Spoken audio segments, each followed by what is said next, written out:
नमस्कार मंडळी, लग्नानंतर होईलच प्रेम या मालिकेचा येणारा भाग आपण पाहणार आहोत. तर आर्या ही जीवानंदिनीला म्हणते की दोघात हवा तेव्हा तिसरा येणं यापेक्षा दुसरा मोठा स्वर्ग नाही. अगोदर तर जीवानंदिनीला तर तिचं कोड्यात बोलणं समजत नाही. तेव्हा आर्या म्हणते, सरोगसी चांगल्यारीत्या पूर्ण झाली आहे. तुमच्या दोघांचं होणारं बाळ माझ्या पोटात वाढत आहे. तेव्हा जीवानंदिनीच्या तर आनंदाचा तर मोलच राहत नाही. दोघेही खूप खुश असतात. तेव्हा तिथे रम्याची एंट्री होते. तर नंदिनी आर्याच्या पोटावर हात ठेवत असते. तेव्हा मात्र रम्या कन्फ्यूज होते आणि ती सर्व काही पाहते आणि ती म्हणते की असं पोटावर तिने हात का ठेवला असेल आणि जेव्हाही त्या बाईसमोर का हात जोडतोय.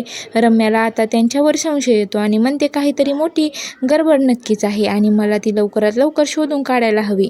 मोठा तीर निशाण्यावर लागला आहे. रम्या आता कामाला सुरुवात करायची आहे.